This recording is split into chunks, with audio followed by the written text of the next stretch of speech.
Hello, I'm Shank, and this is my latest Wii portable, the WiiVision. Just like all the other Wii portables on my channel, it's made using a real Wii instead of an emulator. This gives it perfect compatibility with every single GameCube and Wii game, without any of the slowdowns or glitches that come from emulation. But unlike my other portables, this is a remake and remastering of the very portable that inspired me to pick up a soldering iron for the first time. This is the story of the WiiVision.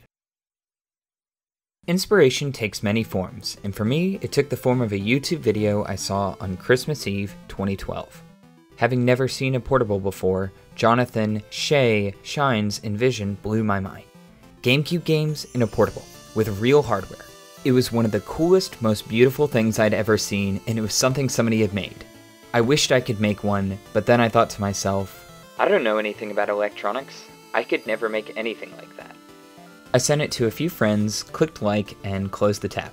It was only a few years later that I started down the journey of making a portable myself.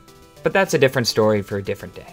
Tchay's Envision has always been an inspiration to me, but it was by no means perfect. It was a product of its time, and since its creation in 2011, 3D printing, low-volume circuit board manufacturing, and the Wii portableizing revolution have completely changed the game of building portables.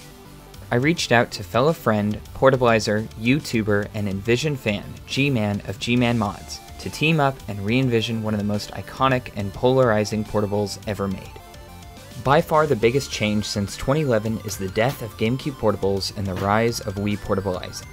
Not only do Wiis play GameCube games with perfect compatibility, they can also run Wii games, Virtual Console, WiiWare, emulators, homebrew, and more. Wiis use way less power and generate much less heat.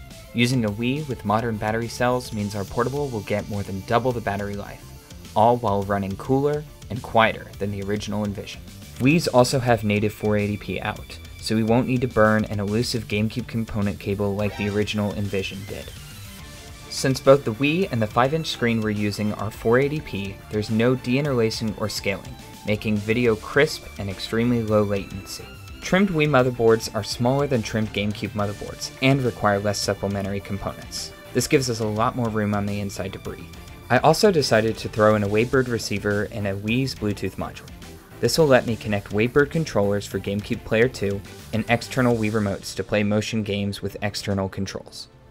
The case for the WiiVision isn't pocket-sized like my last portable, but it has a much bigger 5-inch screen. The original case was vacuum formed from polystyrene. Like many portables at the time, screw posts and components had to be glued in. This meant the internals were a little... yikes. For our build, we'll be using a 3D printed case. G-Man and I spent quite a bit of time digging through old threads and photos to figure out the dimensions of the case. We tracked down the obscure third-party gamepads Tchay used for controls, and slowly tuned the case through several iterative test prints. Once the final iteration was printed, a smooth finish is achieved through 6 hours of wet sanding with 220, 320, 500, and then 1000 grit sandpaper. All components are mounted using screw posts, keeping the internals sturdy, clean, and easy to disassemble for repair. We stayed very true to the original exterior design, but also took time to make a few improvements. We used a newer screen of the same size and resolution, moved the speakers from the rear to the front, moved the fan exhaust from the bottom to the top, and replaced the power switch with a power button. Disk drives are giant, slow, power-hungry, inconvenient, and generally suck overall. Tchay's Envision used a WiiVision mod chip to load games through an SD card, limited to 32 gigs. Wii's, on the other hand, can be modded using software to load games directly through USB flash drives without needing to track down a mod chip. The WiiVision will load all its games through this tiny 128 gig flash drive, and a second port will be added to use other accessories like controllers and adapters. The original Envision used older and less efficient hand-wired regulators. It also required both an external lithium charger and a second power supply to be plugged into 2 ports on the bottom to charge it. For our build, G-Man designed a brilliant little custom circuit board to handle all our battery management and voltage regulation needs.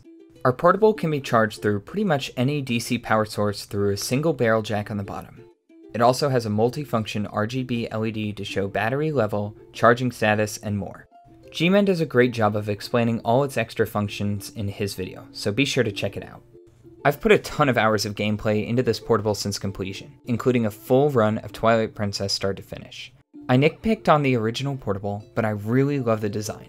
The whole portable just fits snugly in my hands, and the screen-to-body ratio looks extremely sleek.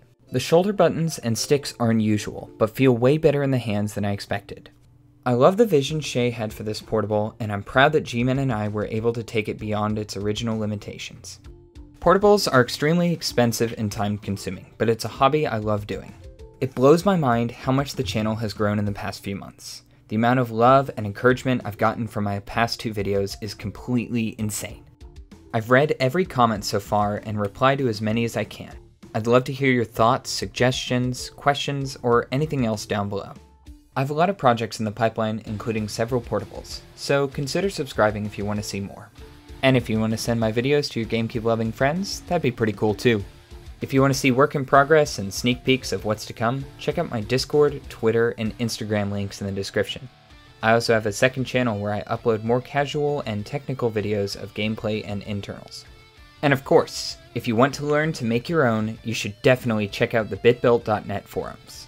There are tons of guides and worklogs there to show you the ropes, as well as a loving and supportive community. That's all for this portable. Thanks for watching, and I'll see you next project.